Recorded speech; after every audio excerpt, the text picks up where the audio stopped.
राधे राधे बच्चों, राधे राधे।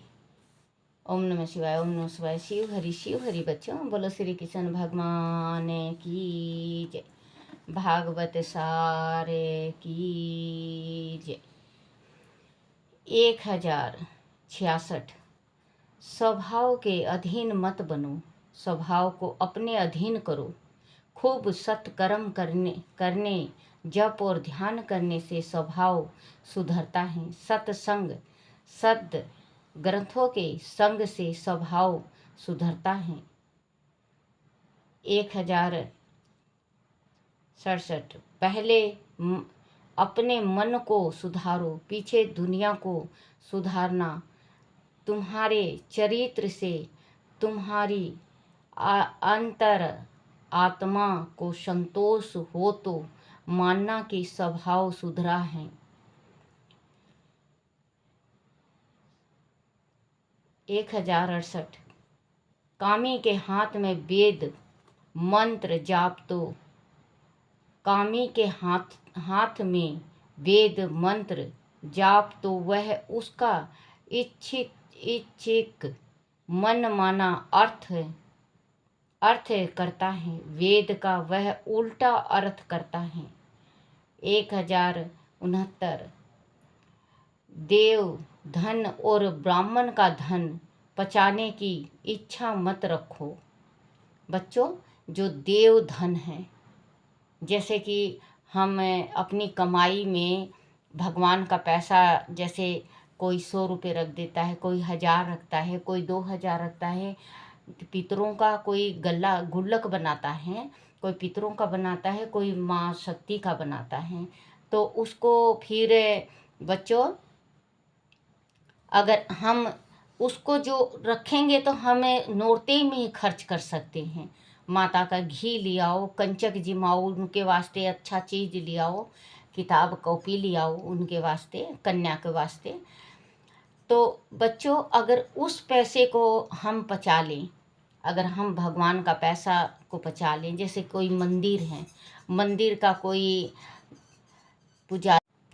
जैसे कोई पुजारी है, पूजा कर रहा है, कोई पुजारी को आते जाते अगर किसी मंदिर का पैसा या माँ भगवती का पैसा देता है कि गले में डाल दो, तो बच्चों ये ज़रूर उस पुजारी के मन में लालच हो जाएगा, तो वो व्रत लेगा तो उसको बहुत बड़ा पाप पड़ेगा। नहीं तो वो पुजारी जाके गले में पैसा, ईमानदार होगा तो उस पुजारी को गले में जाके पैसा डालना ही डालना पड़ेगा। तो किसी का एक बच्चों, कन्या दान दे के कभी कन्या के घर खाना नहीं चाहिए, क्योंकि कन्या दान हमने दान कर दिया ना बच्चों, तो उसके घर खाना विष्टा के समान है। कन्यादान के अगर हम ब्राह्मण के घर, मान लो हम ब्राह्मण के घर 1 बोरी गेहूं का या 1 बोरी चावल का दे दें, और फिर उसके घर में हम जाके कहें कि रोटी बना के खिलाओ हमें या चावल बना के खिलाओ, वो दान नहीं होता, वो नरकगामी होता है, उससे इंसान नरक जाता है। तो बच्चों, कहते हैं ना कि इसका लड़का लड़की में भेद नहीं करना चाहिए, लेकिन जो ग्रंथों में लिखा हुआ है दान, किस राजा ने गौ 2 बार दान किया था? तो वो कुआं के भीतर मगरमच्छ की जिंदगी मिली थी, उसने कई हजारों साल तक वो उसी तालाब में मगरमच्छ बना रहा। लास्ट में फिर उसकी जोनी सुधरी, क्योंकि करनी और धरनी। कहते हैं कि लड़की के घर खाना नहीं चाहिए अगर आपने कन्यादान किया है तो। अगर कन्यादान नहीं किया है तो फिर आप खा सकते हो। कन्यादान बेटी का कहते हैं कि हमने तो कन्यादान कर दिया, गंगा नहा लिए, और बेटी के घर माता पिता वहीं पे पड़े रहते हैं, उनकी गृहस्थी। और एक बात बच्चों, कभी भी अगर आप लड़की हैं तो आप इस चीज़ का ज़रूर आप गांठ बना के रखना, समझाने वाले 1000 मिलेंगे आपको, लेकिन सोच आपकी होगी। बच्चों, अगर बुरा लगे तो मुझे माफ़ कर देना, क्योंकि एक आज मैं देखो इसमें कुंवारे भी सुनते हैं भागवत, और शादीशुदा भी। तो जो कुंवारा है या लड़की शादीशुदा है उसके वास्ते मैं कह रही हूँ कि सुनने आपको समझाने वाले हजार आएंगे, लेकिन आप अगर अपने दिमाग से चलती हैं तो आपका गृहस्थी खराब नहीं होगा। आपके माँ बाप भी समझाएंगे, सिखाएंगे, पढ़ाएंगे, अड़ोस पड़ोस भी, अगल बगल भी, सखी सहेली भी, लेकिन आपको करना है अपने मन का। आपको ये सोचना है कि इसमें मेरी भलाई है या बुराई। देखो कईयन जगह तो ऐसा हुआ है बच्चों कि माँ बाप के कहने से बेटी कदम उठा लेती है कोई गलत, और उसको जीवन भर पछताना पड़ता है। तो ऐसा सोच तो आपका है ना बच्चों। हम समझा रहे हैं, मैं समझा रही हूँ अभी आपको, लेकिन सोचना और समझना तो वो आपके इच्छा है, वो आपके ऊपर डिपेंड होता है कि मैं इसको सोचूं या नहीं, इसको करूं या नहीं। वो औरत के हाथ में, वो पुरुष के हाथ में होता है। ऐसे ही ये नहीं कि लड़की लड़की का, लड़कों का भी है। दोस्त मिलते हैं, यार मिलते हैं, तो पहले छोटी, जैसे कि पहले गलतियां छोटी छोटी होती हैं, फिर गलतियां बड़ी बड़ी होने लगती हैं, फिर बच्चों उनका नाम खराब हो जाता है, उनके खानदान के नाम खराब हो जाता है।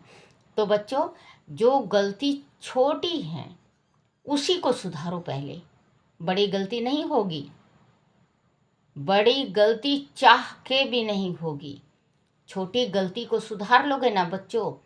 तो एक ये नानी थी, उसके यहाँ देवता रहा करता, तो स्कूल जाया करता आंगनबाड़ी, तो कभी किसी का पेन चुरा के ले आया करता, बत्ती ले आया करता, पेंसिल ले आया करता। तो उसकी नानी कहा करती, हाँ बेटा तू ऐसे ही लाया कर, पैसे नहीं खराब होंगे हमारे। वो धीरे धीरे लाता लाता लाता लाता वो चोर बन गया। एक क्योंकि फर्स्ट वाले दिन जिस टाइम वो आया था, नानी नानी देखो आज मैं पेंसिल एक लड़के के बस्ता पे ले आया हूँ। अगर उस वक्त उसकी नानी दो मारती इधर और दो इधर, और कान पकड़ के खड़ा कर देती कि बेटा ये चोरी है, तो चोरी करना बुरी बात है, तो बेटा आज चोर नहीं बनता, महाचोर। तो बड़ा हुआ, बहुत महाचोर हो गया। एक दिन राजा के यहाँ वो लड़का चोरी कर लिया, राजा के यहाँ पकड़ा गया। अब उसको सज़ा सुनाई दी गई कि इसको सूली में चढ़ा दो।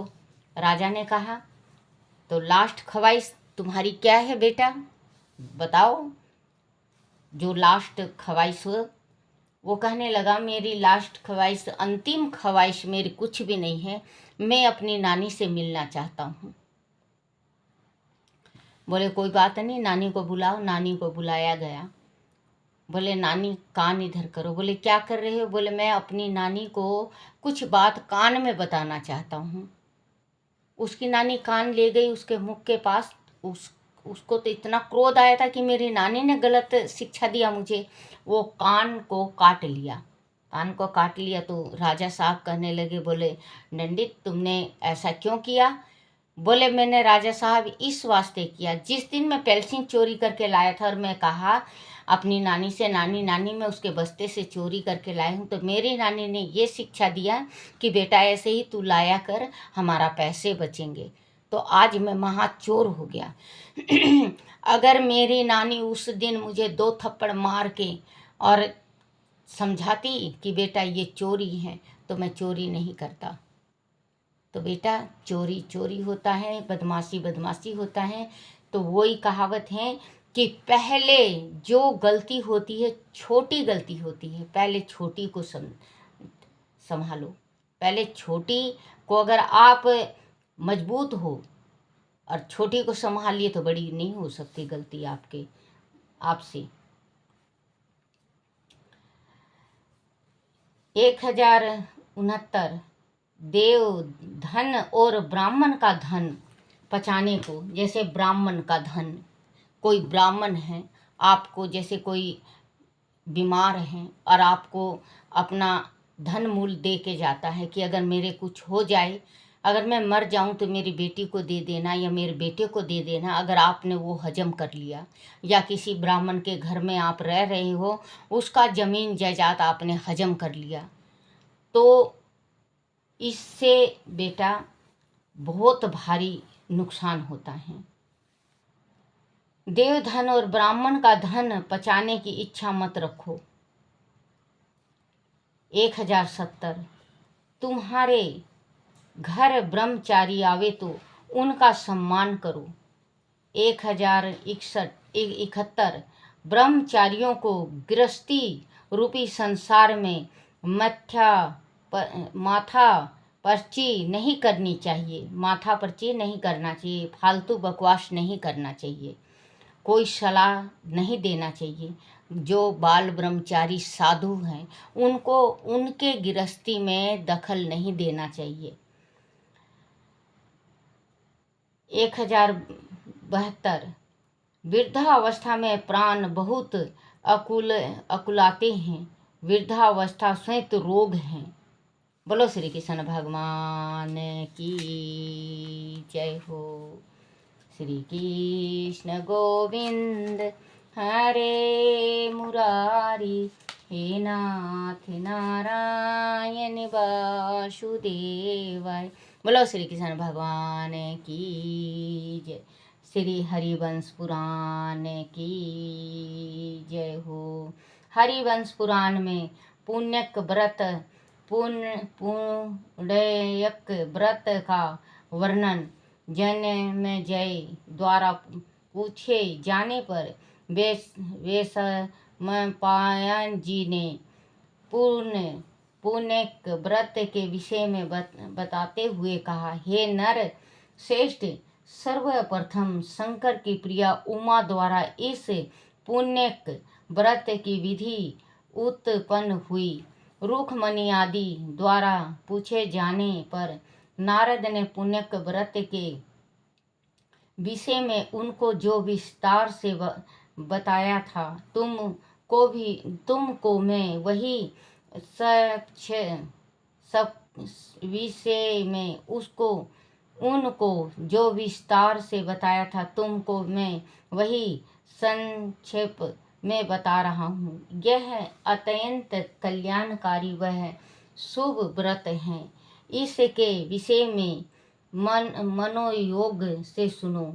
नारद जी बोले, हे निष्पाप सुंदरी, हे देवी, अपनी सोत सहित इस व्रत के विषय में वह सुनो जो सोम पुत्री अरुंधति के पूछने पर उमा ने बताया था।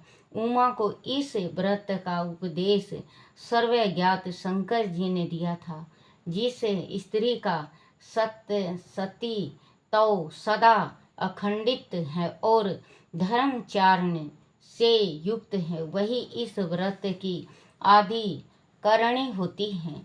पुण्यक व्रत पुण्य फल देने वाला है, इसीलिए इसको पुण्यक कहा गया है। इस व्रत के लिए स्नान शौच दी से शुद्ध हो पति से आज्ञा लेनी चाहिए। तांबे के कमंडल में कुश वह अक्षत ग्रहण कर सास ससुर अथवा घर के बड़ों के चरणों में प्रणाम करना चाहिए। गो के दाहिने सींग को धोकर उस जल का आचमन करना चाहिए। फिर अपने पति को भी आचमन कराकर अपने सिर पर उसे छिड़क लेना चाहिए। इससे तीनों लोकों में शीतल संपूर्ण तीर्थों के स्नान का फल मिलता है। तदु उपरांत पति के चरणों को धोकर उस जल को ग्रहण करना चाहिए। श्वेत वस्त्र तथा चटी खड़ाऊ को पहनना चाहिए। रोने से कलेश से असत्य से कपट से अथवा असमय से व्रत भ्रष्ट हो जाता है। इस व्रत में अजन महावर गंध तेल कष्ट काष्ठ की दातून काष्ठ की दातून, सिर धोना, उबटन लगाना, बैल, ऊंट, गधे, भैंस आदि निष्कुष्ट पशुओं से युक्त वाहन में बैठना तथा लगन नंगन मतलब नंगन स्नान करना वर्जित है आदि अपनी सामर्थ्य अनुसार इस एक दिन, एक सप्ताह, एक माह, 6 माह अथवा 1 बरस तक किया जा सकता है। दीर्घ विधि के व्रत में साबुन आदि के स्नान पर मिट्टी से शुद्धि करें तथा सप्ताह में 1 बार आंवला, हरड़ तथा बेल फल से युक्त जल से सिर धोया जा सकता है। दान, प्रजा, उपवास, कीर्तन तथा सत्संग यह स्वाध्याय ही इस व्रत में नियमित रूप से करना चाहिए। 11 साध्वी स्त्रियों को निमंत्रण कर उसके पतियों को उनका निष्क्रिय मूल्य देकर खरीदे और आचार्य को दान करें। बाद में आचार्य को उनका निष्क्रिय मूल्य देकर पुनः खरीदें और उनके पतियों को लौटा दें। स्नान आदि के पश्चात अपनी पति को अपने हाथ से स्नान आदि के पश्चात अपने पति को अपने हाथ से काते गए सूत का वस्त्र पहनने को देना चाहिए आदि ऐसा वस्त्र उपलब्ध न हो तो उसे नवीन श्वेत वस्त्र पहनाकर वस्त्र में अपने हाथ में काता हुआ सूत बांध देना चाहिए अथवा अपने हाथ का सिला या कढ़ा हुआ वस्त्र उसे पहनने को देना चाहिए। ऐसा करने से पति आपके प्रेम के वश में रहता है तथा ऐसा करने से पत्नी द्वारा रखे गए व्रत का आधा भाग पति को प्राप्त होता है। व्रत के अंत में शिव पार्वती का पूजन करें। उनकी नमक, मधु या श्रवण की प्रतिमाएं दान देनी चाहिए। पूजन में दही, दूध, घृत वह ईवा के पुष्प के साथ उपयोग करना चाहिए। तिल का पात्र, कपिला गो तथा कृष्णा मृग चमर भी आवश्यक ही दान में देने चाहिए। शीशा, मोर के पंख, आसन आदि भी दान में दिया जा सकता है। इस व्रत से समस्त इच्छित पदार्थों की प्राप्ति होती है तथा समस्त मनोकामनाएं पूर्ण होती हैं। स्त्री अपनी सोतों में अग्रहण, सोतों में मतलब जो 2 स्त्रियां होती हैं, किसी किसी के 2 स्त्रियां हैं, उनका है सोत। सोतों में आग्रह ज्ञान सौभाग्यवती व सुंदर रूप वाली हो जाती है। पति उसके वश में रहता है तथा पुत्रवती स्त्री को पुत्र की प्राप्ति होती है। धन, संपदा, वैभव, ऐश्वर्य तथा सुख प्राप्त होता है। घर में शुभ, शांति व कल्याण होता है। व्रत के समापन में शुद्ध हृदय वाले ब्राह्मण को खीर अवश्य खिलानी चाहिए तथा इच्छा अनुसार दक्षिणा व अन्न दान करना चाहिए। दीर्घ व्रत हो तो शुक्ल पक्ष की नौमी तिथि को व्रत की समाप्ति करना अधिक शुभ व प्रभावी होता है। इस प्रकार उमा ने अरुंधति को पुण्यक व्रत के विषय में बताने के बाद अन्य भी कोई स्त्रियों के उपयोगी तथा फलदायक श्रेष्ठ व्रतों के विधान कहे थे। मैंने तुम्हारे पूछने पर तुम्हें पुण्यक व्रत का विधान बता दिया है। जैसे कि नारद ने रुक्मिणी आदि कृष्ण की पत्नी को कहा था। अब और जो पूछना चाहते हो वह कहो। वैश्याम जी ने राजा जन्म जय से कहा। तब जन्म जय ने षटपुर के दैत्यों का वध कृष्ण ने दिया। कृष्ण ने किस प्रकार किया, इस विषय में जानना चाहा, क्योंकि पुण्य व्रत के वर्णन में वह बात बीच में ही रह गई थी। तब वैश्वानर जी ने षटपुर के दैत्यों का कृष्ण द्वारा संहार करने की कथा भी सुनाई। बोलो श्री कृष्ण भगवान की जय हो। श्री कृष्ण गोविंद हरे मुरारी, हे नाथ नारायण वासुदेवाय। हे नाथ नारायण वासुदेवाय, हे नाथ नारायण वासुदेवाय।